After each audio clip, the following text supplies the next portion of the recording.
I used to think I understood myself. At 22, life felt mapped out in neat little lines. College, work, the tiny apartment in Sacramento that always smelled faintly like coffee and laundry detergent. There were things I questioned back then. My major, my future, but never who I was. That part felt simple, obvious, settled, until the morning my tire blew out on Highway 50. And a police officer pulled over behind me. Officer Reese Navarro Tachi. She smiled when she walked up to my car. Just a small smile, a little crooked on the left side. And for some reason, a reason I couldn't explain then, that smile stayed with me long after she drove away. I didn't know it yet. That was the moment something in my life shifted, quietly, almost invisibly. And the strange part, it wasn't when she helped me change the tire.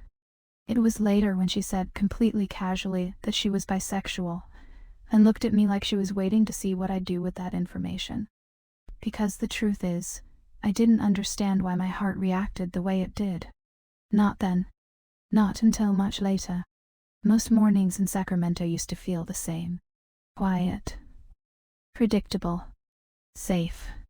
I woke up in a small one-bedroom apartment that sat above a dry cleaner on J Street. The kind of place where the hum of the street below seeped through the floorboards before the sun fully climbed over the buildings. It always smelled faintly like detergent and warm asphalt. Not unpleasant. Just familiar. My alarm would buzz at 6:45. Sometimes I hit snooze once. Sometimes twice. Then I'd roll onto my back, stare at the ceiling fan turning in slow, lazy circles, and mentally rehearse the day ahead. Class, internship, emails I hadn't answered, groceries I needed but would probably forget again. Nothing dramatic. Nothing mysterious. At 22, my life felt like a checklist that someone had quietly handed me years earlier. Graduate college. Build a resume. Find a stable job. Maybe fall in love somewhere along the way. And the strange thing is, none of that ever felt like pressure. It just felt normal. The kind of normal that settles over your life so completely you stop noticing it. I had friends. Good ones. Emily from my economics seminar, who laughed too loudly in cafes and always stole fries off my plate without asking. Marcus from my internship, who drank black coffee like it was water and insisted Sacramento traffic was nothing compared to LA. On weekends we wandered farmers markets or sat outside breweries near Midtown, letting the late afternoon sun stretch long shadows across the pavement. Life moved forward in small, comfortable steps. Predictable steps. Which is probably why I never spent much time questioning the deeper parts of myself. Not in the way some people do. I had dated before. A couple of guys during freshman year, another during sophomore year who lasted long enough to meet my parents at Thanksgiving. None of it had been particularly intense. No dramatic heartbreaks. No earth-shattering passion. Just relationships that made sense at the time. Looking back now, that should have told me something. But at the time, it didn't feel strange. Felt easy. And easy can be dangerous in a quiet kind of way. Because when life runs smoothly enough, you stop examining the things underneath it. You assume everything is exactly what it seems. That who you are is already decided. That the emotional map inside you is complete. Most mornings I drove the same route from my apartment to campus. J Street to Alhambra Boulevard. Then onto Highway 50. The freeway there stretches long and open in the early morning, wide lanes, pale sky, the sun climbing slowly over the horizon like it's taking its time. California mornings have a particular kind of light. Warm, but not harsh yet. Golden in a way that makes everything look a little softer. That morning was one of those mornings. The sky was cloudless. The air still cool enough that I kept the windows cracked instead of turning on the AC. My Honda Civic wasn't anything special. A slightly older model I'd bought used during my second year of college. But it ran well, and the engine made this steady humming sound that I'd grown used to. I remember tapping my fingers lightly against the steering wheel while the radio murmured some indie song I half recognized. Traffic was light. Just a few cars spaced out along the highway. The kind of drive where your mind drifts. I was thinking about an email from my internship supervisor. A project he wanted me to help with. Something about regional transportation data. and whether I'd have time to stop for coffee before my first class. Normal thoughts. Small thoughts. The kinds of thoughts that belong to a life that hasn't changed yet. Then the tire blew. It wasn't dramatic the way movies make it seem. No explosion. Just a sudden thump, followed by the unmistakable wobble of the car pulling slightly to the right. At first I thought I had hit something. Then the steering wheel started vibrating in my hands. Oh no. The words slipped out before I even fully understood what was happening. I eased off the gas and guided the car toward the shoulder, heart beating a little faster now as the realization settled in. Flat tire. Of course. Because apparently the universe likes to schedule mild inconveniences at the worst possible times. When the car finally rolled to a stop, the highway stretched empty in front of me, sunlight glinting off the metal guardrail nearby. For a moment I just sat there, hands still on the wheel, staring straight ahead. Then I exhaled slowly and leaned back against the seat. Okay, I muttered to myself. Okay. I had a spare. That part I knew. There was a step in the trunk. Everyone had a step. The problem was, I had never actually changed a tire before. Not once. My dad had tried to show me during high school. I remembered standing in our driveway, half listening while he pointed at tools and explained how the jack worked. At the time it had felt like one of those life skills you'd probably never need. Something abstract. Now sitting on the side of Highway 50 with cars occasionally rushing past, it felt significantly less abstract. I climbed out of the car. The morning air brushed cool against my arms as I walked around to the back and opened the trunk. There it was. The spare tire sat neatly tucked beneath the trunk floor, exactly where it was supposed to be. I lifted it out. That's when I noticed the problem. The tire looked soft. Not flat, but not right either. I pressed my thumb against the rubber. It sank slightly. Oh, you've got to be kidding me. The words came out half laugh, half groan. Because apparently my backup plan had a backup problem. I leaned against the open trunk for a moment, staring down at the tire, like it might somehow fix itself if I waited long enough. Cars passed behind me in brief, rushing bursts. The sun had climbed a little higher now, bright enough that I had to squint slightly when I looked up. I felt that creeping mix of embarrassment and helplessness you get when you realize you're stuck somewhere you don't quite know how to fix. It's a strangely vulnerable feeling. Standing beside your car on the side of a highway, not knowing what the next step is. And that's exactly when I heard another engine slow down behind me. At first I assumed it was just another car passing. But then the sound shifted.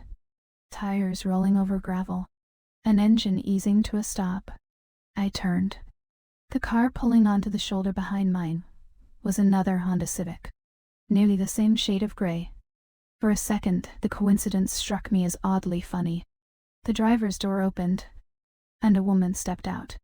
She moved with a kind of quiet confidence that immediately caught my attention. The sort of movement that suggests someone knows exactly what they're doing before they even say a word. She wore dark blue uniform pants and a fitted shirt. A badge clipped to her chest caught the sunlight. Police. For a split second my stomach tightened instinctively. That strange reflex people get whenever a police officer appears, even when you know you haven't done anything wrong.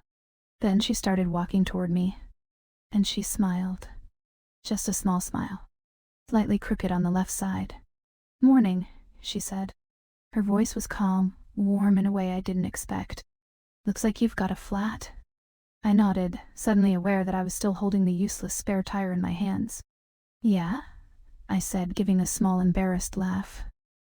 "And apparently my spare isn't doing much better." She stepped closer and glanced down at the tire. "Mind if I take a look?" I shook my head and stepped aside. "No, please." She crouched beside the trunk, inspecting the tire with quick, practiced movements. Up close, I noticed small details I hadn't seen from a distance. Dark hair pulled into a low ponytail. A faint scar near her eyebrow. And those eyes, sharp, observant, but not unkind. "Yeah," she said after a moment. "This one's pretty low." Then she looked up at me. "How far were you heading? Sac State?" "That's not too far." She stood up, brushing her hands together lightly. "I've got a spare in my car too," she said. "Same model Civic. Pretty good chance it'll fit." For a moment I just blinked at her. You'd lend me your spare? She shrugged slightly. I'm starting my shift in about 40 minutes. There's an auto shop a few miles down the road. We can get your tire fixed there and swap it back. The ease with which she said it, like helping a stranger on the side of the highway was the most normal thing in the world, caught me off guard. Are you sure? I asked. She gave that small crooked smile again. Pretty sure. Then she added almost teasingly, besides, I'd hate to see two civics stranded in the same morning. Something about the way she said it made me laugh. Really laugh. The kind that comes out before you can stop it. Fair point. She extended her hand then. I'm Reese. I hesitated for only half a second before taking it. Jade, tight. Her handshake was warm and steady. And for the briefest moment, just a second longer than a normal handshake, our eyes met. It was nothing. Just eye contact. Just a stranger helping another stranger on the side of the highway. But something about that moment lingered. Something small. Quiet. Barely noticeable. The kind of feeling that doesn't fully register until later. Because at the time, all I thought was, she seems nice. I had no idea yet that this random stop on Highway 50, this stupid flat tire and a spare that didn't work, was about to become the first crack in the neat little map I had drawn for my life. And the strange part? The real disruption hadn't even happened yet. Not when she lent me the tire. Not when we drove to the repair shop together. No. The moment that would stay with me, the one I'd replay again and again in my head later, was something much smaller. A sentence she would say casually, almost absent-mindedly, about who she was, and the very unexpected way my heart reacted when I heard it. The first thing I noticed about Reese, once the initial awkwardness of the situation settled, was how calm she seemed. Not in a detached way. More like someone who had spent enough time handling unpredictable moments that a flat tire on the side of a highway barely registered as a problem. While I stood there still trying to process what had just happened, she had already walked back to her car and opened the trunk. A moment later, she lifted out her spare tire. Same size. Same model. Just like she'd said. Looks promising, she called over her shoulder. I stepped closer, watching as she rolled it across the gravel toward my car. There was something almost effortless about the way she moved. Sleeves pushed up slightly, sunlight catching along the line of her forearms as she crouched beside the wheel. You've never done this before, have you? She asked without looking up. I crossed my arms, trying not to feel quite as obvious as I probably was. Is it that clear? She glanced up then. That crooked smile again. Only a little. There was no judgment in it. Just observation. Which somehow made it easier to laugh at myself.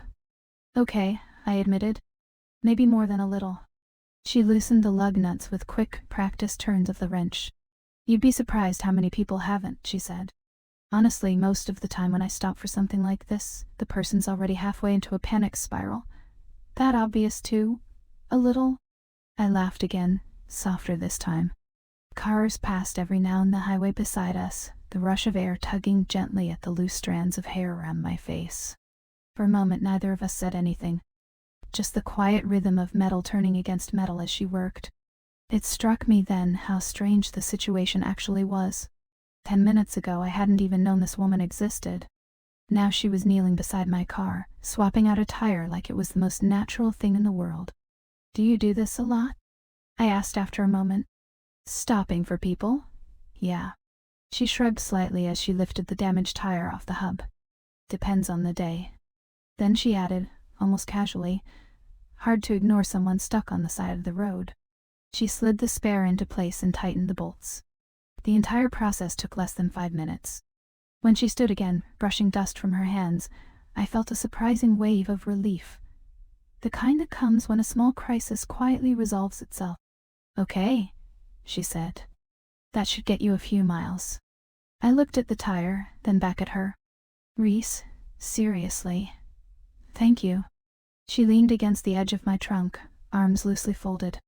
No problem. There was a brief pause. Then she glanced toward the highway. Like I said, there's a shop about 5 minutes down the road. We can head there and get both tires sorted out. We.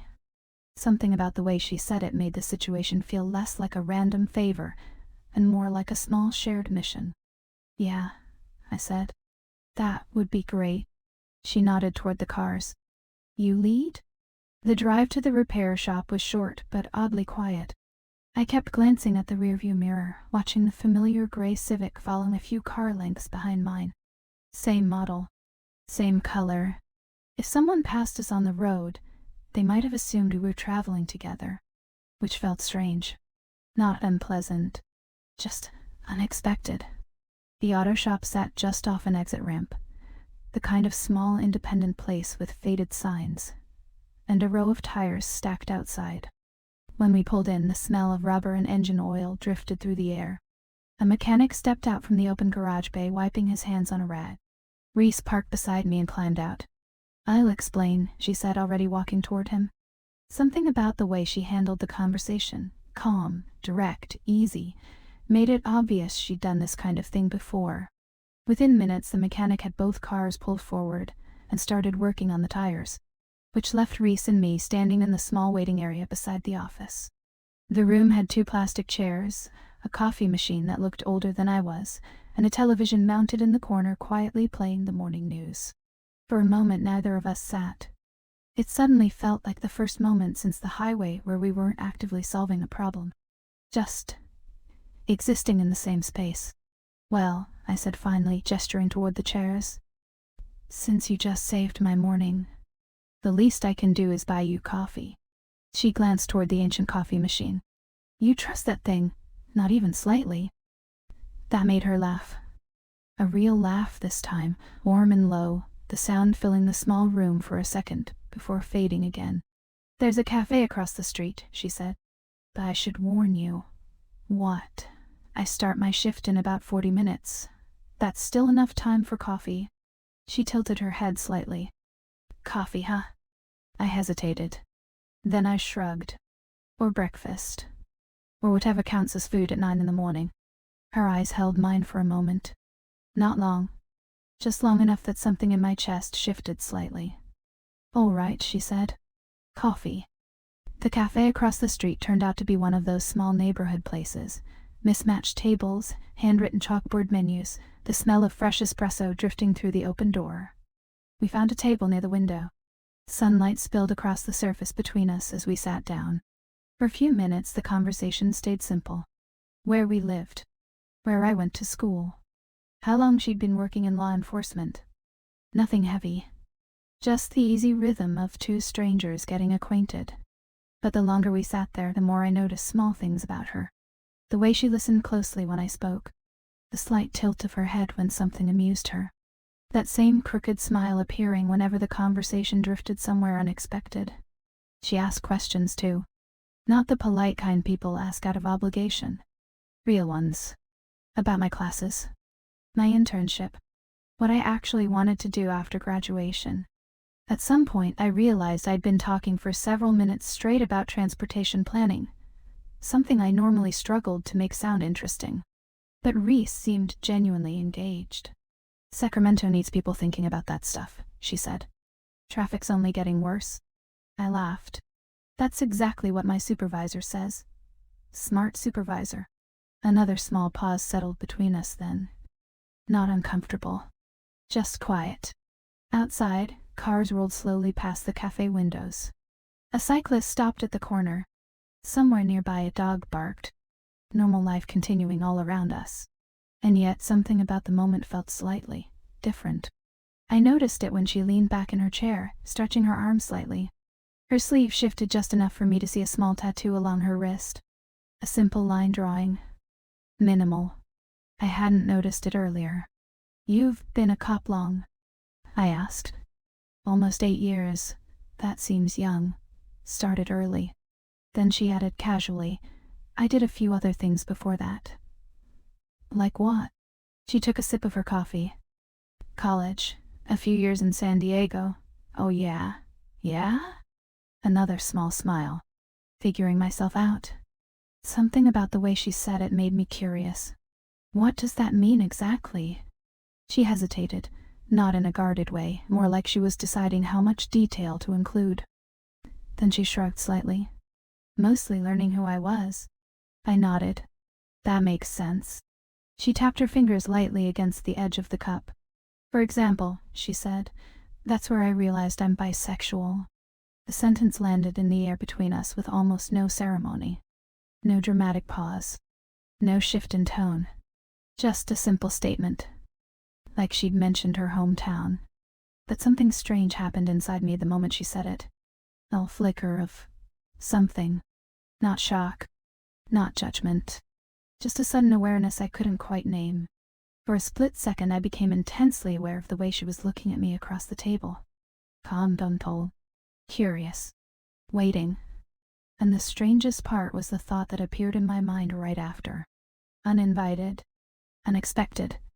Why does that matter to me? I forced a small smile. That's cool. She nodded easily. Yeah, it is. The conversation moved on after that. Or at least it appeared to. We talked about Sacramento neighborhoods. About terrible campus parking. About the cafe's questionable pastries. Normal topics. Normal conversation. And yet the entire time something subtle had shifted. I noticed it in the way I kept catching myself studying her expressions. In the way my attention lingered a little longer than usual whenever she smiled. In the strange, quiet curiosity that had started humming somewhere in the back of my mind. By the time the mechanic called from across the street to say our tires were ready, Reese checked the time on her phone. I should head in, she said. Right. Your shift. We walked back toward the auto shop together. The morning sun was brighter now, warming the pavement beneath our feet. When we reached the cars, she handed the spare tire back to her trunk and closed it. Well, she said, that was an unusual start to the day. I smiled. You're telling me? She stepped back toward her car, then paused, and for just a second, a small, almost invisible moment, our eyes met again. That same quiet pause. That same strange awareness. Then she gave that crooked smile. Take care out there, Jade. You too, Officer Navarro. She laughed softly at that, shook her head and climbed into her car. A moment later her engine started. She pulled out of the parking lot first, and as I watched her car emerge back onto the road, I realized something that unsettled me more than I expected. I didn't want the morning to be over yet, which was strange, because all that had happened was a flat tire, a coffee, conversation with someone I'd probably never see again.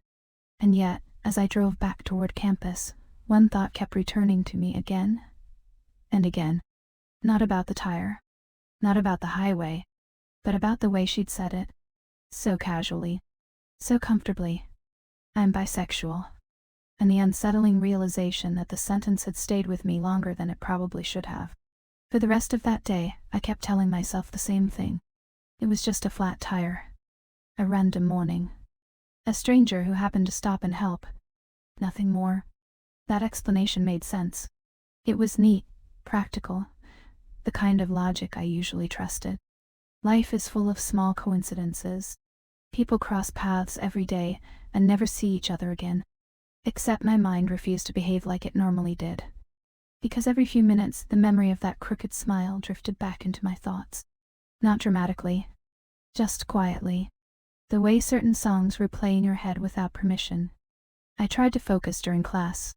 My professor was talking about regional transit corridors and the future of urban rail expansion, something that usually held my attention pretty well. But halfway through the lecture, I realized I'd been staring at the same page of notes for almost 10 minutes. And instead of thinking about train routes or infrastructure budgets, my brain was replaying a completely different scene. The cafe table. The sunlight through the window. The moment Reese had casually said she was bisexual, and the strange flicker that had passed through me when she said it. I pressed the tip of my pen against the notebook and forced myself to write something down. Focus. This is ridiculous. People mention things like that all the time. It doesn't mean anything. That the truth was, it had meant something. Not something clear. Not something I could easily explain. Just a shift. A tiny adjustment somewhere inside me. Like a compass needle nudging slightly away from where it used to point. I finished class, walked across campus, grabbed a quick sandwich from a food truck near the library. The day continued the way normal days always do. Errands, emails, deadlines, the quiet rhythm of responsibility stacking on top of each other. But every once in a while my mind drifted back to that cafe table. Back to Reese. It wasn't even attraction. At least that's what I told myself. It was he. That's all. Curiosity about someone who seemed completely comfortable in a way I wasn't sure I'd ever been. By late afternoon I had almost convinced myself. The moment would fade, the way most random encounters do. Then my phone buzzed. I was sitting at my desk in the small office where I did my internship, staring at a spreadsheet full of traffic flow data. The vibration startled me slightly. I glanced down. Unknown number. Normally I ignored those. But something about the timing made me pause. I picked up the phone. Hello? Hey! The voice on the other end was warm, familiar, and it took my brain half a second to place it. This is Reese. From this morning. For a moment my thoughts completely stalled. Oh, hi. Smooth, Jade. Very smooth. I hope it's okay I called, she said. The mechanic had your number on the work order when I paid for the tire repair. You paid for. Relax, she said, amusement in her voice. You're half. That made me laugh. Okay, good. A brief pause settled between us. Then she said something that caught me off guard. I just wanted to make sure you made it to campus okay. It was such a simple thing, but the fact that she'd thought to check it all sent a small ripple of warmth through my chest. Yeah, I said. Everything's fine, the tire's holding up, good. Another small pause. Not awkward. Just present. I realized something during my shift, she said. What? You still owe me lunch? I blinked. What? You said you'd pay for lunch, she reminded me. And technically we only had coffee. I leaned back slightly in my chair. Are you seriously calling to collect on that? I might be. There was a smile in her voice. I could hear it. Officer Navarro, I said carefully. Are you abusing your authority right now? Only a little. I laughed again, softer this time. It was strange how easily conversation with her seemed to flow. Like we'd skipped some invisible layer of awkwardness that normally exists between people who barely know each other. So when are you free? She asked. The question hung in the air between us. Simple. Direct. But it carried a strange weight I wasn't prepared for. Because suddenly I realized something. If I said yes, if I agreed to see her again, the morning wouldn't remain a random encounter. It would become something intentional. Something chosen. And that realization stirred the same unsettled curiosity that had been following me all day. I hesitated, just long enough that she noticed. Hey, she said gently. No pressure. Her voice softened slightly. I just figured it might be nice to finish the conversation we started. That explanation should have made the decision easier. Instead, it made something else clear. I wanted to see her again. Not because I understood what I was feeling, but because I didn't. Which was somehow even more unsettling. Okay, I said finally. Okay, she repeated. Okay, I said again, this time smiling despite myself. Lunch. There was a brief silence on the line. Then she said, almost lightly, good. We settled on Saturday. A small diner near Midtown. Casual. Nothing complicated. When the call ended, I set the phone down on my desk and stared at it for a moment. My heart was beating slightly faster than it should have been. Which was ridiculous. It was lunch. Just lunch. Except the moment felt different than it should have. Like I had quietly stepped onto a path I hadn't noticed before. The next 2 days passed strangely. Not slow exactly. Just charged. Every once in a while, I caught myself wondering what Reese was doing at that exact moment. Whether she was working. Whether she was thinking about the upcoming lunch the same way I was. Which was absurd. We barely knew each other. Still, by the time Saturday morning arrived, a faint nervous energy had settled somewhere under my skin. I told myself it was normal. Meeting someone new always feels a little uncertain. But the truth was, it didn't usually feel like this. I arrived at the diner first. The place had the kind of worn charm you see in older Sacramento neighborhoods. Vinyl booths, chrome-edged counters, the smell of coffee drifting through the air. I chose a booth near the window. Outside, pedestrians passed slowly along the sidewalk. 10 minutes later, the door opened, and Reese walked in. She wasn't in uniform this time. Just jeans, a dark green jacket and boots. Her hair was loose now, falling around her shoulders instead of tied back. For a moment she didn't notice me. She glanced around the room, scanning the booths. And I had this strange sudden thought that she looked different outside the context of the highway and the police uniform. Less official. More real. Then her eyes found mine. That crooked smile appeared again, and something in my chest tightened unexpectedly. She slid into the booth across from me. "Hey, Jade, hey." For a second neither of us spoke. Not because we didn't have anything to say. Just because the moment felt strangely full. Eventually she leaned back slightly. "You look less stressed than you did on the side of Highway 50. That's a pretty low bar." She laughed. The sound was warm, easy. The waitress came, took our order, and disappeared again. Conversation returned naturally. Classes. Her work schedule. Stories about ridiculous calls she'd handled during patrol. At one point she described helping a duck family cross a busy intersection while traffic backed up for blocks. "You're kidding. I wish." I laughed, shaking my head. "You must see some strange things. You have no idea." Another pause drifted between us then. This one quieter. More focused. She rested her elbow on the table, studying me in a way that made me suddenly aware of how close we were sitting. "You seem thoughtful today," she said. "I'm always thoughtful, not like this." I hesitated. Then I asked something I hadn't planned to say out loud. "Can I ask you something?" "Sure." "That thing you mentioned the other day." Her head tilted slightly. "What thing?" "At the cafe." Realization flickered across her face. "Oh." For a second she simply watched me. Then she nodded slowly. "You can ask." I felt a sudden wave of uncertainty. Why was I even bringing this up? Why did it matter? But the question had already escaped my mouth. "When did you know?" She didn't answer immediately. Instead she leaned back slightly in the booth, thinking. "Honestly? Yeah. Probably around your age." My pulse shifted slightly. "Really?" "Yeah." She smiled faintly. It took a while to understand what I was feeling. A small silence followed. Then she added, almost gently, "Why do you ask?" I opened my mouth, closed it again. Because the honest answer was something I wasn't ready to say out loud yet. "I don't know," I said finally.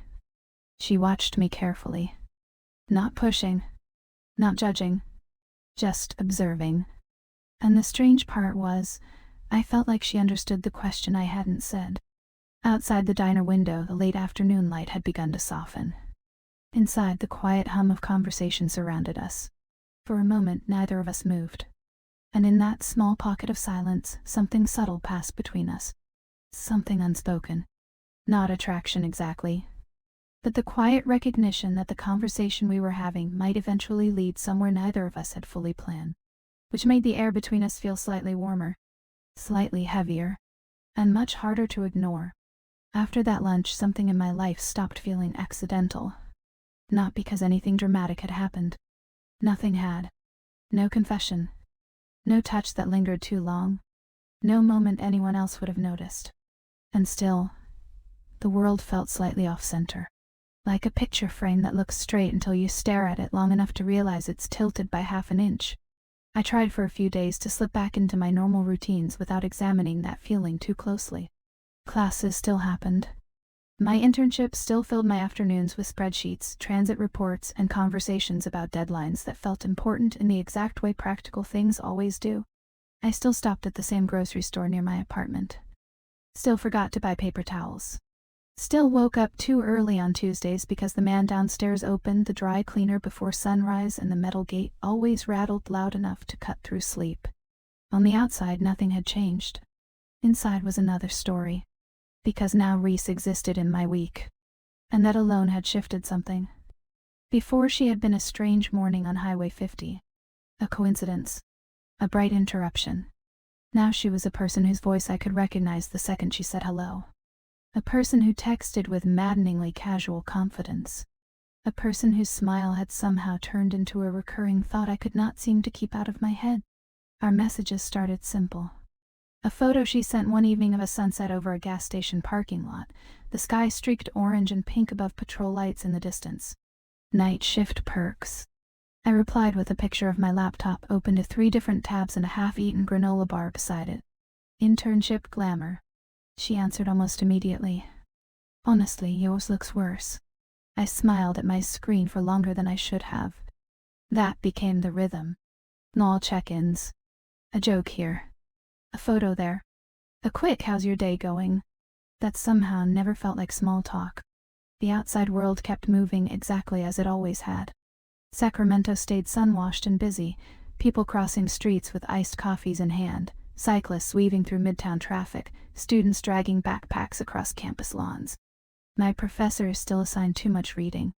Marcus still sent me spreadsheets 5 minutes before he was supposed to. Emily still invited me out on Thursday nights and acted offended every time I said I had work in the morning. Life stayed stubbornly normal. And yet Reese had slipped into it in this quiet, undeniable way. I started noticing the moments I wanted to tell her about. A dog riding in the passenger seat of a pickup truck with its tongue hanging out. A professor saying, "paradigm shift," 4 times in one lecture. A terrible mural someone had painted on the side of a parking garage that somehow made me laugh every time I passed it. I didn't used to collect moments like that. Not for anyone. One Thursday evening, Emily and I were sitting outside a taco place near campus, plastic baskets between us, the late light turning everything gold. She was halfway through a story about a guy from her anthropology elective when she stopped mid-sentence and narrowed her eyes at me. "What?" I looked up from my phone. "Nothing. You smiled at your screen." "I did not." "Jade." She leaned back in her chair. "You absolutely did." I locked my phone and set it face down on the table. "It was nothing." "That is never true," she said immediately. "Who is it?" "No one." Her expression shifted into exaggerated suspicion. "That's a lie." "You're a terrible liar, by the way." I laughed, but it came out lighter than I intended. "There's no one." Emily grabbed a chip, dipped it into salsa, and watched me with the kind of focus only close friends can weaponize. "Okay," she said. "Then who's making you look like that?" "Like what?" "Like you're somewhere else." That answer stayed with me longer than I wanted it to. Because the truth was, I did feel somewhere else lately. Not all the time. Just in flashes. Small moments where my body was in one place, and my mind had already drifted somewhere I couldn't quite explain. Toward a text thread. Toward a memory. Toward the sound of Reese laughing in that diner booth. I changed the subject. Emily let me. But only because she was generous enough to recognize when I wasn't ready. I told myself that mattered. The not ready part. It should have reassured me. Instead, it unsettled me. Because if I was not ready for a question as small as "who's texting you?" then what exactly was I avoiding? The answer began to take shape a few days later. It was Sunday afternoon. Warm, a little windy, the kind of California day that makes people spill out into parks and sidewalks because staying indoors feels like a waste. I had planned to spend the day catching up on an internship report, but around noon my phone buzzed. "You busy?" Reese wrote. I looked at the half-finished draft on my laptop, then at the sunlight pouring through my windows. "Depends who's asking." 3 dots appeared almost immediately. Someone who knows a coffee place in East Sac with outdoor tables and very good almond croissants. I stared at the screen for a second, then smiled. "That sounds suspiciously specific." "I'm on my way there now," she replied. "Thought I'd see if you wanted one before I selfishly enjoy pastry without you." Before I could think too carefully about why the message made my chest tighten, I typed back, "Give me 20 minutes." The coffee shop sat on a corner shaded by old trees. The kind of place with uneven wooden chairs outside and potted herbs on the windowsills. When I got there, Reese was already at a table near the side patio, one leg stretched out under the chair, sunglasses pushed up into her hair. She looked up when I approached, and smiled. That same smile. Crooked on the left. Familiar now in a way that sent a quiet warmth through me before I could stop it. "There you are," she said. I sat down across from her, setting my bag beside the chair. "You said pastry. That's a difficult invitation to resist." "I know."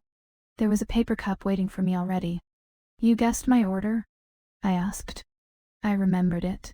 The sentence was simple, casual, but I felt it, more than I should have. I picked up the cup. Dangerous move. How so? If it's wrong, I'll be very judgmental. She leaned back, watching me take the first sip. Well, I swallowed and looked up at her. It's right. Her mouth curved slightly. Good. That should have been the end of it. A tiny exchange. Nothing more. Except that suddenly I was painfully aware that she remembered the exact way I took my coffee. Vanilla, not hazelnut. Oat milk, not regular. No sugar. The outside world moved around us in soft layers. Cars rolled slowly through the intersection. A jogger stopped at the corner to tie her shoe. Someone inside the cafe dropped a tray, and a burst of laughter followed. Wind stirred the leaves above us, throwing shifting patterns of shadow across the table. And still, the space between Reese and me felt strangely separate from all of it, like we were sitting inside a quieter pocket of the afternoon. We talked for over an hour, about mostly ordinary things. My mother's habit of mailing me articles I never had time to read. The way Reese hated fluorescent grocery store lighting. A bakery in San Diego she still thought about for no rational reason. Nothing about the conversation was overt. Nothing crossed any visible line. But there was a subtle charge beneath it now, something that hadn't been there on Highway 50 and had only barely flickered in the diner. It showed up in pauses. In the moments where neither of us rushed to fill the silence. In the way Reese looked at me sometimes, not with open intensity, not with anything I could have easily defended if someone asked, but with this quiet steadiness that made me feel seen in a way I was becoming increasingly unable to dismiss. At one point she asked, "So what do you do when you're not being a very responsible future transportation planner?" I laughed softly. I don't know if very responsible has been established. It has. You have color-coded folders. You noticed that. You sent me a photo of your desk, right? I smiled into my coffee. That still counts as noticing. She tilted her head slightly. It also counts as evidence. Of what? That you like order. I like structure. Her expression shifted, something amused and a little softer. Same difference. I should have argued. Instead I said, maybe. And for some reason, the way her eyes held mine after that one word made my pulse turn strange. Just like that. Not dramatically. Not all at once. But enough that I became abruptly aware of my own body. The position of my hands around the paper cup. The warmth of the sun on my knees. The breeze lifting a loose strand of hair across my cheek. I tucked it behind my ear and looked away first. That night, after we said goodbye, and I walked back to my car, I sat behind the wheel for a full minute before starting the engine. My coffee cup was still in the holder beside me. A remembered order. My remembered order. I stared at the windshield and tried to name what exactly had happened. Nothing, technically. No one had touched me. No one had said anything dangerous. And yet my whole body felt too aware. As if some part of me had started listening more carefully than before. Over the next week, that awareness grew teeth. Not all the time. Just in flashes. A message from her arriving while I was in line at the grocery store. Working late. Tell me something good about your day. And me standing there with a basket full of cereal and dish soap, suddenly unable to decide whether to give a normal answer or an honest one. So I wrote back. I found a parking spot right away on campus, which honestly felt spiritual. Her reply came less than a minute later. You're so easy to please, Collins. I smiled at that, then stared at the word Collins longer than necessary. She had started calling me that sometimes. Half teasing. Half not. It shouldn't have mattered. It did. By Friday, Sacramento was wrapped in one of those long, warm evenings that made the whole city feel slower. The lights stayed golden past 7. Air moved through open windows carrying the smell of cut grass, hot pavement, food from restaurants with patio seating. Reese texted just after 6. I'm off early. Need a break from your color-coded life? I had been sitting on my apartment floor, surrounded by notes and laundry. I had not folded. That depends, I wrote back. What kind of break? A few seconds passed. Walk with me. McKinley Park. I should have said no. Not because it was wrong. Nothing about a walk in a public park was wrong. But because some quiet part of me already knew it would matter. I went anyway. The park was full without feeling crowded, joggers circling the path, couples on blankets, kids chasing each other across the grass near the pond. The sky was beginning to soften toward evening, pale blue giving way to amber near the horizon. Reese was waiting near the rose garden entrance, one hand in the pocket of her jacket. She looked up when she saw me, and there it was again. That smile. The one that had followed me from the shoulder of a highway into every quiet moment since. "Hey," she said. "Hey." We started walking without deciding on a direction first. Just fell into step beside each other along the paved path, our shoulders not touching, though the awareness of that space, that small, exact space between us, seemed to pulse with every few steps. The outside world kept moving. A little girl rode by on a scooter. Someone nearby was playing music too softly to identify. Ducks cut through the pond water in a slow V shape. We talked, but less than usual. Or maybe it only felt that way because every silence seemed fuller now. At one point Reese asked about my family, and I told her about my parents in Elk Grove, about my brother, who still called me for tech support despite being 3 years older than me. She laughed at the right places, asked questions that made it easy to keep talking. But, underneath all of it, my body kept registering smaller things with impossible clarity. The sound of her boots against the path. The clean, faintly sharp scent of her soap when the wind shifted. The fact that when she listened, she turned slightly toward me instead of straight ahead. We looped around the pond once. Then again. By the second loop the air had cooled. The park lights had started to come on one by one, their glow soft against the deepening dusk. We ended up near the rose garden almost by accident. Most of the visitors had drifted away by then, the paths quieter now, the flowers dark shapes edged in the last of the evening light. "This is usually where I come when I need to clear my head," Reese said. I looked over at her. "Really?" She nodded. "Yeah, feels less noisy here." I smiled faintly. "You say that like you're 90. She laughed under her breath. "Maybe I am." We stepped off the main path and onto the gravel walkway that wound between the rose beds. The garden was nearly empty. Somewhere farther off a sprinkler clicked on. The sound repeated in steady intervals, soft and mechanical. I should have felt normal. It was a public park. Early evening. Roses, gravel, cooling air. But the second we left the main path, something about the atmosphere changed. Or maybe it was just me. Maybe by then I was primed to notice every shift. We slowed without meaning to. At one point Reese reached down and brushed a loose rose petal off the sleeve of my sweater. The touch lasted maybe a second. Barely anything. The back of her fingers against my arm. Light. Casual. Gone. But my whole body registered it. Warm. Sharp. Too clear. I looked at the spot after her hand was already gone, like I might still be able to feel it there. "You okay?" she asked softly. I lifted my eyes to hers. And that was the moment everything slowed. Not metaphorically. Actually slowed. The path. The air. The quiet ticking of the sprinkler. My own breathing. She was standing closer than I realized. Not close enough to be unreasonable. Not close enough for anyone passing by to notice anything unusual. Just closer than before. Close enough that I could see the tiny shift in her expression when she looked at me. Close enough to notice that the evening light had left her eyes darker, softer somehow. Close enough that I became acutely aware of the fact that neither of us had stepped back. I should have said something. A joke. A question. Anything. Instead, I just stood there, looking at her, and feeling with sudden impossible clarity that the line I had been circling for weeks was no longer abstract. It was here. Between us. In the pause. In the silence. In the simple, devastating fact that I wanted to know what would happen if neither of us moved. My heart beat hard once. Then again. I could hear it. Reese's gaze dropped for the briefest second, from my eyes to my mouth and back again. So fast I might have imagined it. Except I didn't think I did. Because something in her face changed after that. Not fully. Not enough to give me certainty. But enough to leave me standing there with that terrible, exhilarating awareness rising through me like heat.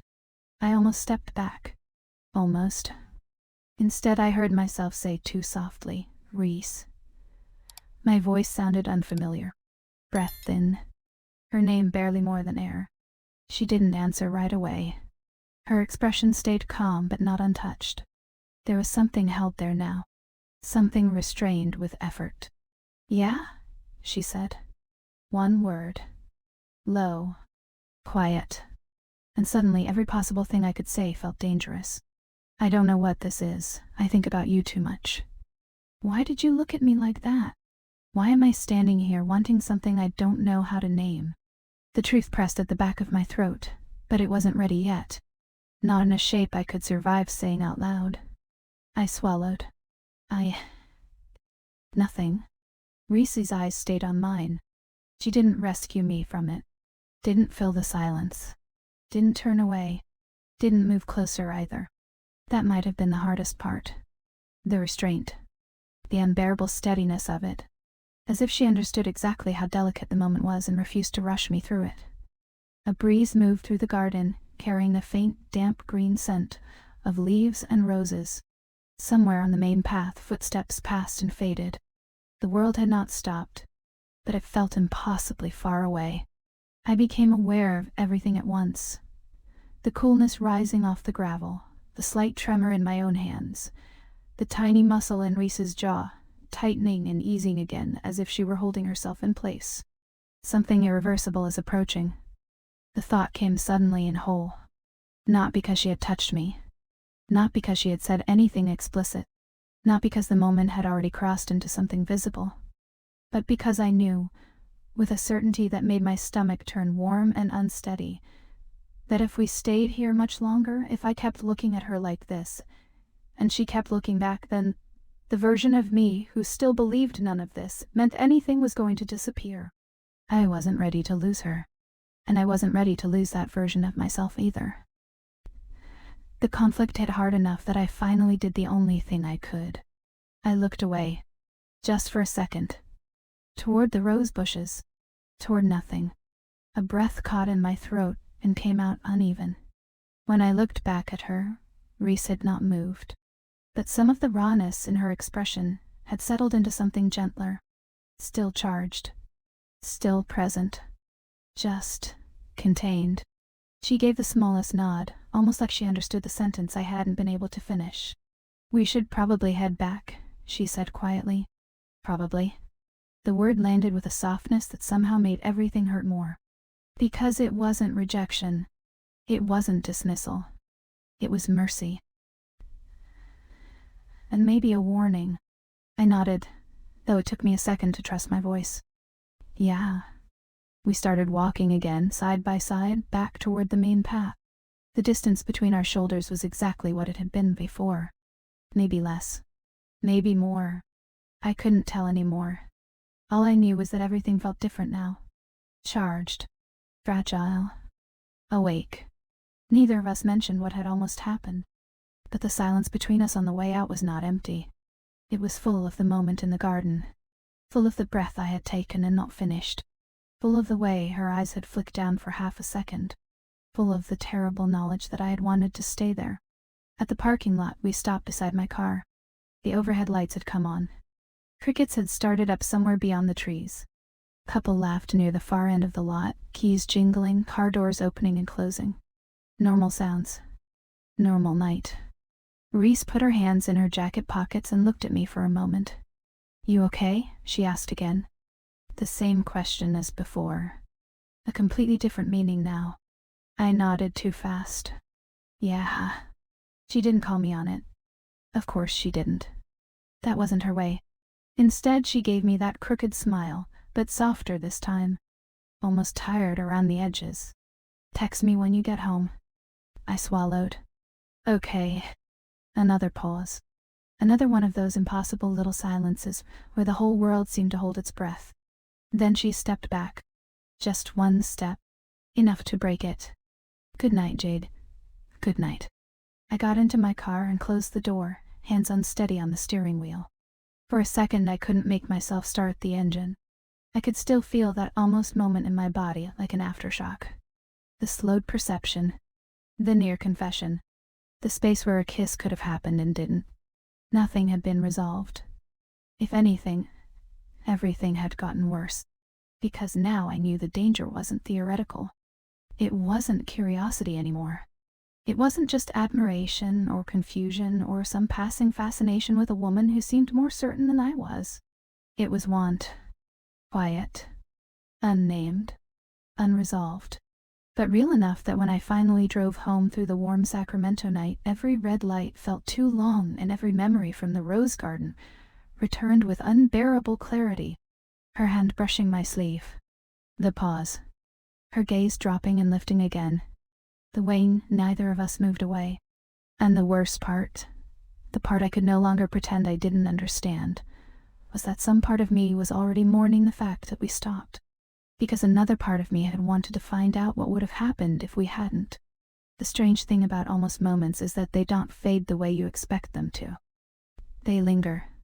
Not loudly. Not dramatically. Just quietly. Like a bruise you keep touching to see if it still hurts. The next morning I woke up with the rose garden still sitting somewhere inside my chest. Not the whole scene. Just fragments. The sound of the sprinkler ticking in the distance. The gravel path under my shoes. The exact way Reese had looked at me when I said her name. And the moment after that. The one where nothing happened. I stared at the ceiling of my apartment for a long minute before reaching for my phone. No new messages. That shouldn't have mattered. We had said goodnight. The evening had ended normally.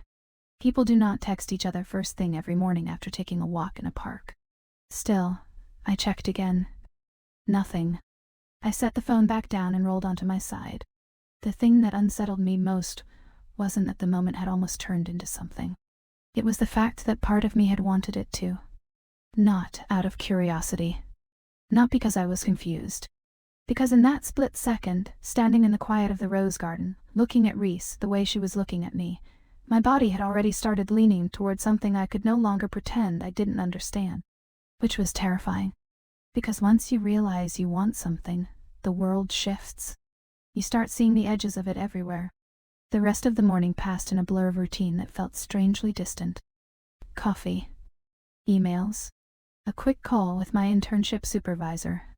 At one point, Marcus stopped by my desk and asked a question about a data set we were reviewing. I answered him. But halfway through my explanation I realized I had no memory of what he had asked. My mind had wandered back to the same moment again. Reese's voice. Text me when you get home. I had. A simple message. Made it back. Thanks for the walk. Her reply had come 10 minutes later. Good. That was it. Just that one word. But it had carried a tone I could still hear when I thought about it. Soft. Careful. Like she understood something delicate had happened and wasn't sure how quickly it should move forward. By mid-afternoon, I had almost convinced myself the moment would stay suspended exactly where it was. Unresolved. A charged memory we would both quietly pretend hadn't changed anything. Then my phone buzzed. I glanced down. Reese. My chest tightened automatically. Are you busy tonight? The question sat on the screen. Simple. Direct. And suddenly every nerve in my body seemed to wake up at once. I stared at it longer than necessary. Not because I didn't know the answer. Because I did. Too clearly. I typed back. Not really. 3 dots appeared almost instantly. Come by the river. I frowned slightly. The river? American River Trail. I'm parked near the bridge. I glanced at the time. Early evening. Sun still high. I should have asked why. Instead I wrote, okay. The drive took about 15 minutes. Sacramento in the evening has a different energy than during the day. The heat softens, traffic slows, people begin drifting outside again. When I reached the trail parking lot, Reese's Civic was already there. She was leaning against the hood, arms folded loosely across her chest. The moment she saw my car pull in, she straightened. That familiar crooked smile appeared. And just like that, the quiet tension from the rose garden came rushing back. I stepped out of my car. Hey. For a second, neither of us moved. The river moved quietly behind the trees nearby, the low rush of water blending with the sound of distant bicycles rolling along the trail. You found it, she said. You gave good directions. She nodded toward the path. Walk? I laughed softly. Is that becoming our thing? Maybe. We started down the trail side by side. The river caught the late light in soft flashes between the trees. The air smelled faintly of water and warm grass. People passed occasionally. Joggers, cyclists, a couple walking a dog, but the path was quieter than the park had been the night before. For the first few minutes we didn't talk much. Not because there was nothing to say, because both of us seemed aware of the space between us again. The memory of the rose garden was still here, living quietly inside the silence. Finally Reese spoke. I was thinking about yesterday. My pulse shifted. Oh, yeah.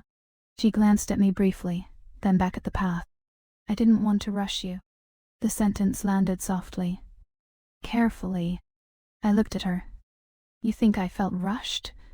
No. Her voice stayed calm. But I could tell something was happening for you. That simple observation made my chest tighten unexpectedly. What if I don't know what it is yet? I asked quietly. She nodded once. That's okay. Another pause followed. Then she added gently, figuring things out doesn't have to happen all at once.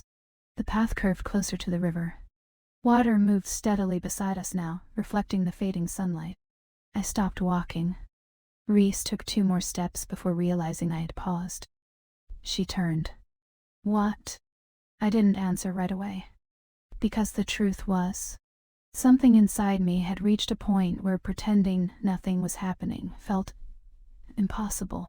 I've been thinking about what you asked me at the diner, I said finally. Her expression softened slightly. When I knew? Yeah. And I took a breath. I still don't. The honesty of the words made my heart beat harder. But I do know something. She waited. I looked at her. Really looked. At the calm steadiness in her posture. The quiet patience in her eyes. The fact that she hadn't stepped closer but hadn't moved away either. When I'm around you, I said slowly, things feel different. Her gaze didn't waver. How? The question was simple. But answering it felt like stepping onto unstable ground. Like, I searched for the right word. Like my brain keeps trying to catch up to what my body already figured out.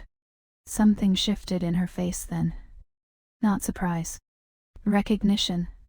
You know, she said quietly, you don't have to force the answer. I'm not. The words came out softer than I expected. I'm just tired of pretending the question isn't there. The river moved behind us. Steady. Unbothered. Reese took a small step closer. Not enough to crowd me. Just enough that the air between us changed. You're not pretending anymore, she said. No. Silence stretched again. But this time it felt different. Less uncertain. More inevitable. I became suddenly aware of everything. The warmth of the evening air. The sound of water sliding over rocks. The exact distance between us. My pulse was loud in my ears now. Reese looked at me carefully. Jade. The way she said my name made my breath catch. Yeah? If this feels like too much, it doesn't. The interruption came out before I could stop it. Her eyes searched mine. You're sure? I swallowed. No. Not sure. Not about anything. But I knew one thing with absolute clarity. I didn't want to walk away again. So instead of answering with words, I stepped forward. Just slightly. That was enough. The distance between us closed almost without effort. Reese didn't move right away. Like she was giving me one last second to change my mind. I didn't. Her hand lifted slowly, fingers brushing lightly against my jaw. The touch was warm. Careful. Electric in a way that made my whole body still. For a heartbeat, we simply stood there. Close enough to feel each other's breath. Close enough that every thought in my head dissolved into a single quiet realization. This is happening. Reese's thumb traced the smallest movement along my cheek. Still okay? She asked softly. Yes. The word barely made it past my lips. Then she leaned in. Slowly. Giving me every chance to pull away. I didn't. When our lips met, the moment felt both completely new and strangely inevitable. Soft. Careful. Not rushed. Just the quiet crossing of a line I had spent weeks pretending didn't exist. My fingers curled slightly against the front of her jacket without thinking. She kissed me like she had approached everything else since the day we met. Patient, steady, certain. When we finally pulled apart, neither of us stepped away immediately. The river moved behind us.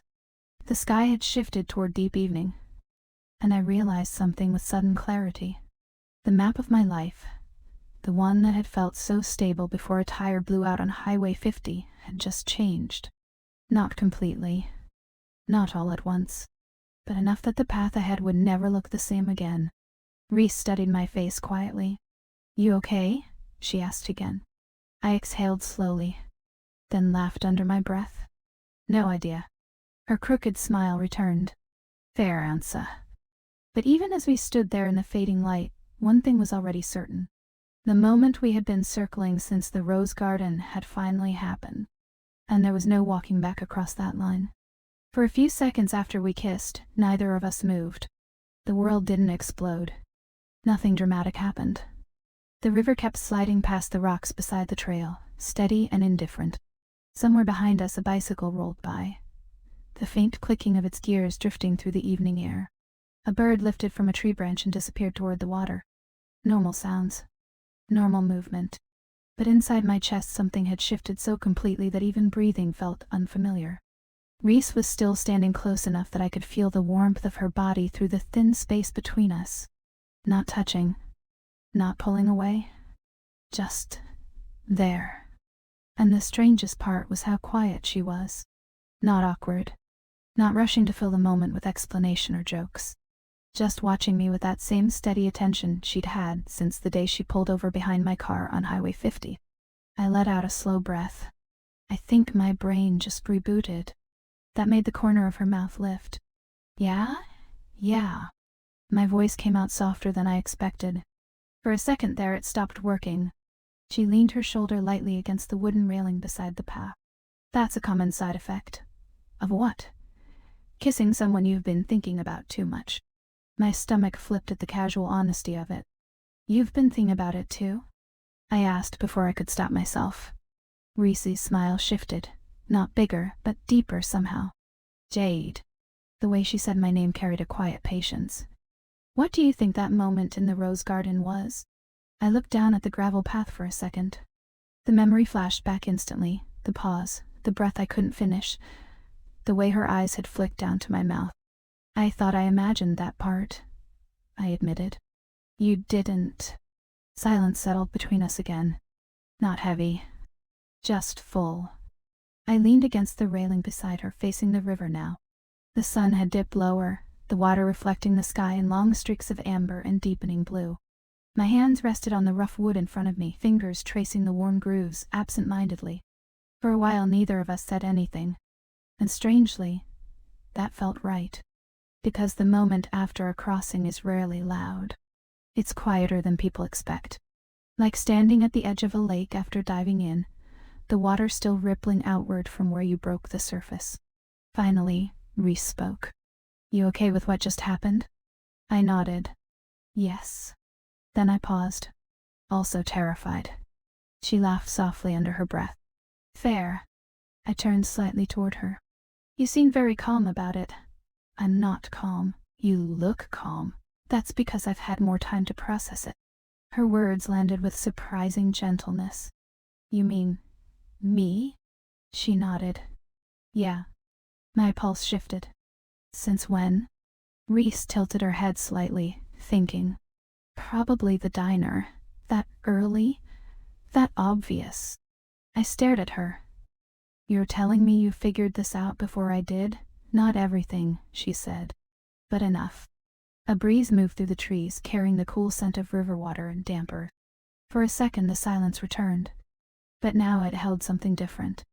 Not tension exactly. More like a fragile new balance neither of us wanted to disturb too quickly. Eventually I pushed away from the railing. "So what happens now?" The question slipped out before I could stop it. Reese didn't answer immediately. Instead she looked out over the river, considering something carefully. "That depends," she said finally. "On what?" "On how fast you want things to move." I frowned slightly. What does that mean? It means, she said calmly, you're still figuring out a lot about yourself. The honesty of that statement made my chest tighten. And you think I can't handle this? That's not what I said. She turned toward me again. I think you deserve space to understand what you're feeling without me pushing you in any direction. That answer surprised me. Most people would be trying to define this right now. Most people don't work patrol shifts, she said dryly. And most people don't meet someone whose life is shifting in real time. I considered that, then asked quietly, does that make this a bad idea? No. Her answer came immediately. Then she added, softer, it just means we don't pretend it's simple. The path behind us had grown quieter now as the evening deepened. The last of the cyclists had passed. The sky above the trees had turned the deep blue that comes right before night settles fully in. I crossed my arms loosely against the cooling air. So we just go back to normal? Reese studied me for a second. You think that's possible? I let out a small laugh. Probably not, she echoed. Another pause. Then she said something that made my stomach flip again. Can I ask you something? Sure. When we kissed just now, her voice slowed slightly. What were you thinking? I blinked. That's a dangerous question. Why? Because the honest answer is embarrassing. Her crooked smile returned. Those are usually the good ones. I rubbed the back of my neck, suddenly self-conscious. Okay. I looked down at the gravel path again. Honestly? Always. I was thinking that I should probably step back. She raised an eyebrow. But you didn't. No. Why? I lifted my eyes to hers. Because the truth had already formed in my chest before I realized it. Because I didn't want to. The air between us shifted again. Not explosive. Just warmer. Reese looked at me for a long second. Then she nodded slowly. Good. I blinked. That's it. You're not going to analyze it? Nope. Ask follow-up questions? Nope. I laughed. You're very relaxed about something that feels like a small existential crisis for me. Jade, she said gently. You just kissed a woman for the first time. My pulse jumped. Hearing it said out loud made the moment feel even more real. That's a fair summary. And you didn't run away. I considered it. I noticed. I smiled despite myself. Then Reese said something quieter. But you stayed. The way she said, it carried more meaning than the words themselves. Stayed. Not just physically, emotionally. I felt that realization settle somewhere deep in my chest. Because she was right. I had stayed. And the truth was, I didn't want to go back to who I'd been before the tire blew out on Highway 50. That version of my life suddenly felt smaller somehow. More contained. Reese pushed away from the railing then. We should probably head back before it gets completely dark. Yeah. We started walking toward the parking lot again. But something about the space between us had changed. It wasn't charged in the same sharp way it had been before the kiss. Now it felt connected. Not resolved. Not defined. Just undeniably different. Halfway down the path, Reese's hand brushed mine. Not deliberately. Just the natural swing of walking side by side. But this time neither of us immediately pulled away. For 2 steps, our fingers stayed close enough that the warmth lingered. 3 steps. Then Reese's hand shifted slightly, and her fingers curled loosely around mine. The gesture was so simple it almost startled me. No hesitation. No dramatic build-up. Just a quiet choice. I looked down at our hands. Then up at her. She didn't look back immediately. Just kept walking.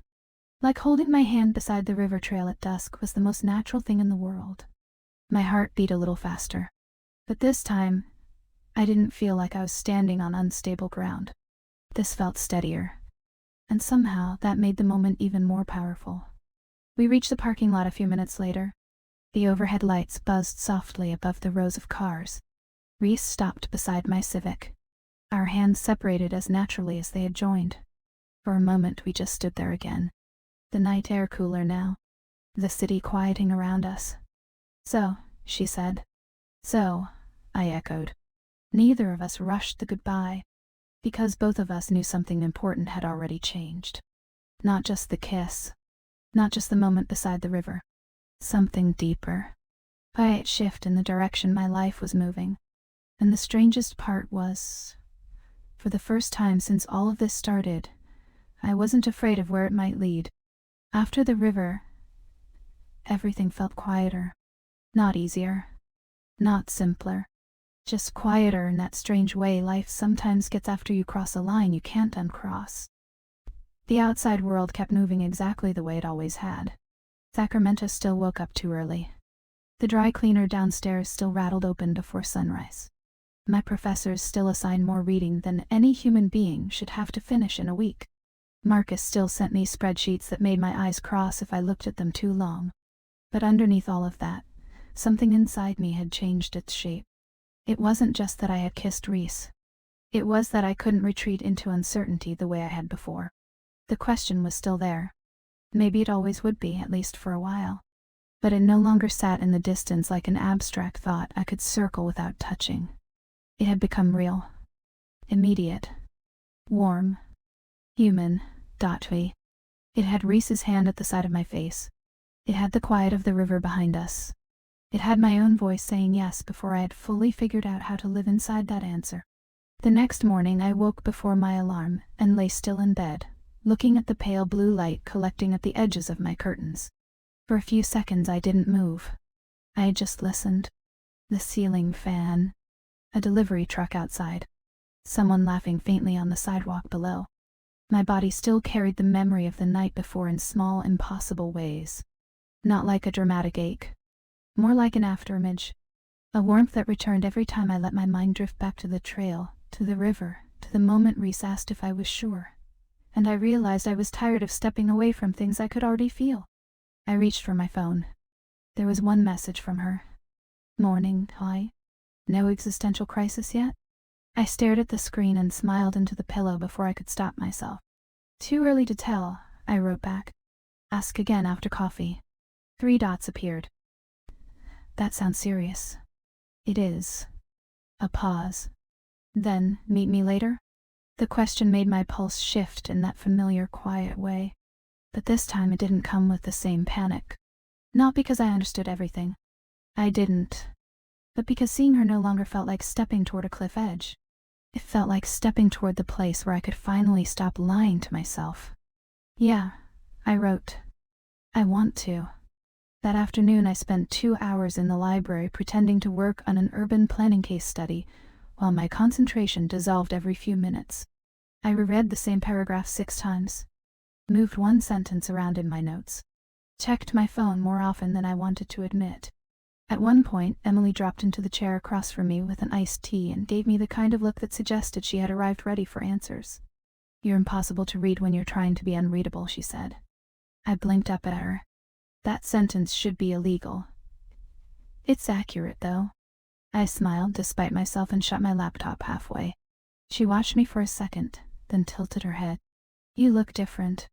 That landed harder than I expected. Different how? Softer, she said. Or maybe just less guarded. I looked down at my hands. The thing about close friends is that sometimes they notice the shift before you've figured out how to describe it.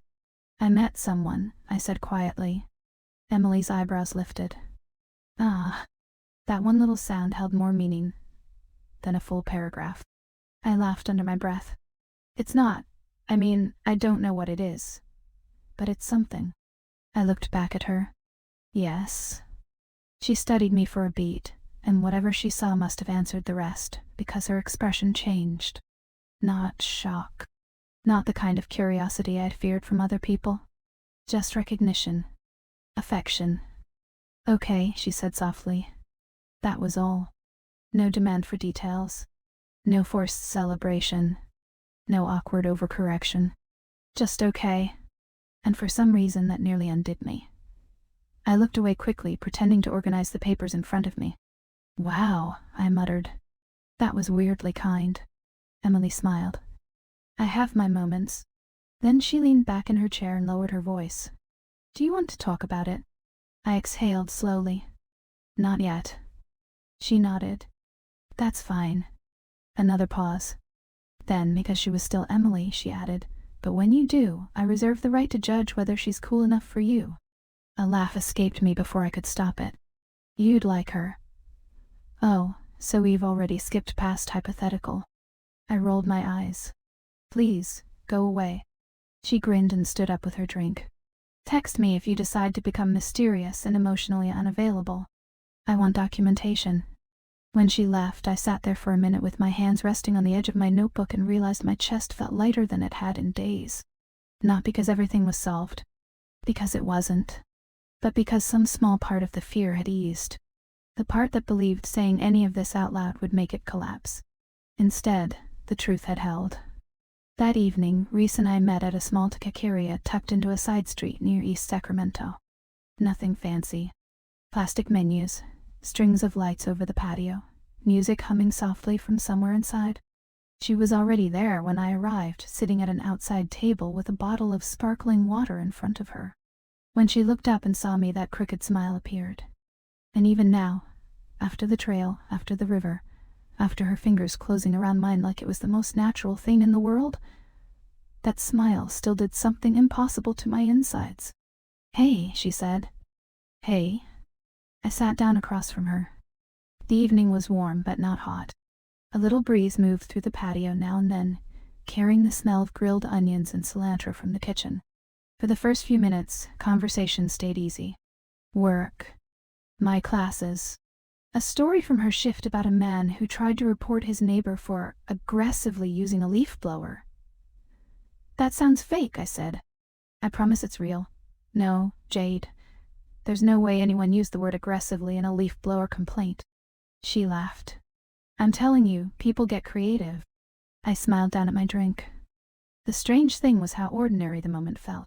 Not ordinary in a boring way. Ordinary in the way I had secretly hoped for. Like the kiss by the river had not shattered the space between us. It had clarified it. There was still tension, yes. A live current under everything.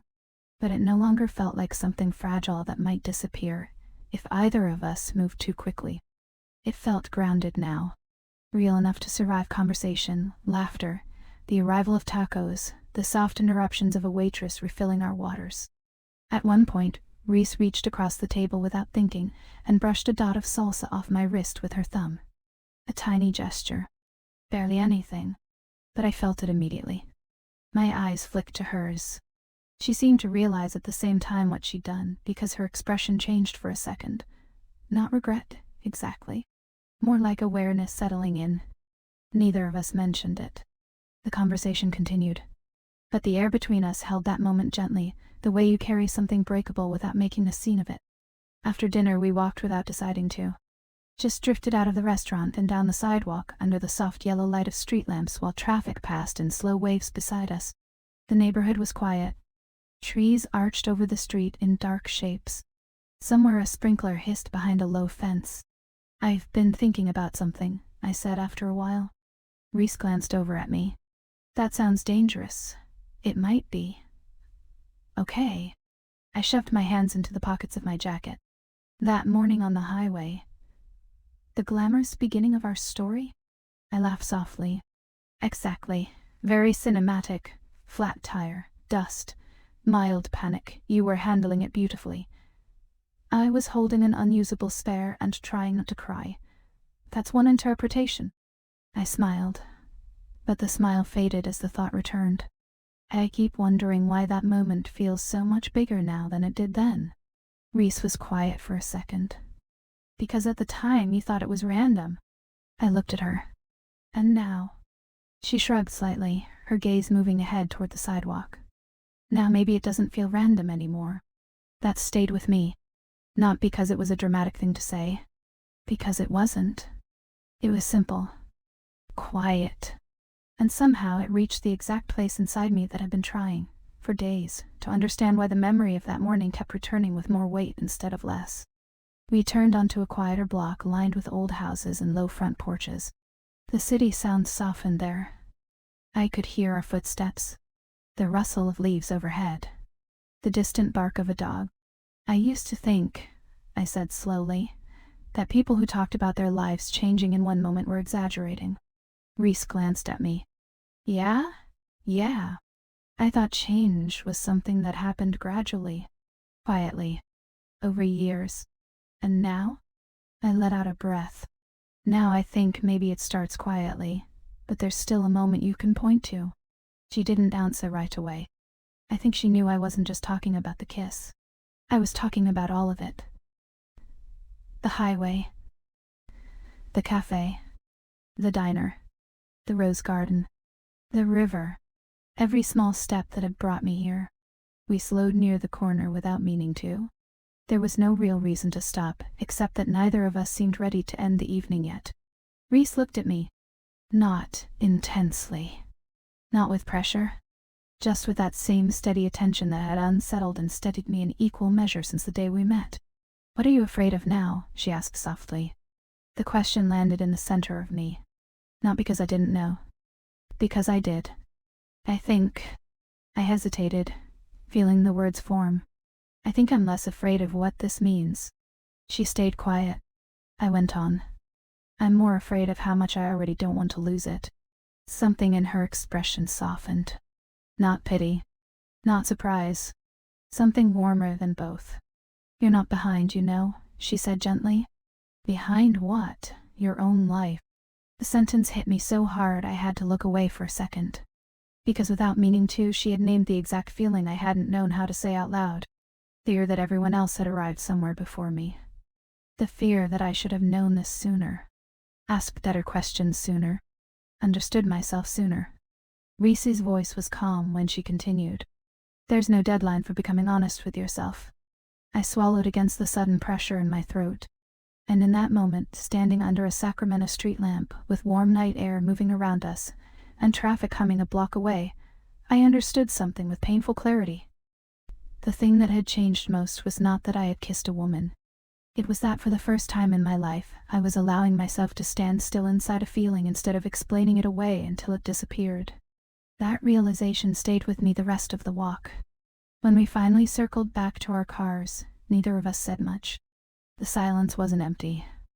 It felt full in the best way. Lived in, unforced, like both of us trusted it now. We stopped beside my Civic. The same car. The same color. The same ordinary little Honda that had carried me through Sacramento for years without ever knowing it would become part of the story I would remember differently from every other one. Reese looked at it and then at me, amused. "You know what's still weird?" "What?" "That our cars match." I laughed. California has a limited imagination, apparently. Another pause. Then she said, "You really were panicking that morning." I groaned. "Can we please let that part die?" "Absolutely not." I shook my head, smiling. "You were annoyingly calm. I was being helpful. You were being smug. That is a mean interpretation of my character." I laughed again, and when I did, she stepped just a little closer. Not enough to startle me. Enough to be felt. And now, instead of tension spiking sharp and uncertain through me, what I felt was recognition. The soft certainty that I knew what it meant when Reese came close and waited. That I could meet her there instead of freezing at the edge of myself. So I did. The kiss this time was quieter. Not because it mattered less. Because it didn't need to prove anything. It felt warm. Familiar already in some impossible new way. Like something my body had learned quickly and did not want to forget. When we pulled apart, I stayed close enough to feel her exhale against my cheek. "Better," she murmured. I smiled, eyes still closed for half a second. "Much." Her hand brushed lightly against my sleeve, that same simple gesture from the rose garden transformed now by everything that had happened since. What had once felt like the edge of a cliff now felt like a door I had finally stopped pretending not to see. Later that night, back in my apartment, I stood by the window with the city dim outside and replayed the day slowly. Emily's okay. The walk after dinner. Reese telling me there was no deadline for honesty. The second kiss, steadier than the first. And then, somehow, my mind circled all the way back to the beginning. To Highway 50. To the sound of the tire giving out. To the gravel under my shoes. to the embarrassment of lifting a spare tire that turned out to be nearly as useless as the first. I could still see that morning clearly. The sun on the windshield. The rush of passing cars. The way I had leaned against the open trunk for one helpless second and thought, of course this would happen now. At the time it had felt like inconvenience. A delay. A disruption in the neat little structure of my day. But standing there in the dark quiet of my apartment, with Reese's last goodnight still warm in my chest, I understood the memory differently. That moment had not simply interrupted my life. It had exposed it. It had pulled me out of motion long enough for something unexpected to find me. And maybe that was why it stayed with me so powerfully now. Not because fate had announced itself in some dramatic cinematic way. Not because I suddenly believed the universe was arranging my future through tire damage and matching Hondas. But because sometimes life breaks your rhythm before it changes your direction. Sometimes the map you trusted has to tear a little before you can see there was more road than you thought. I stood there for a long time, one hand resting against the window frame, looking down at the streetlights below. And a question rose up again, not as fear this time, but as wonder. If the spare hadn't been flat? If Reese hadn't been driving the same car? If she had been 5 minutes earlier? Or 10 minutes later?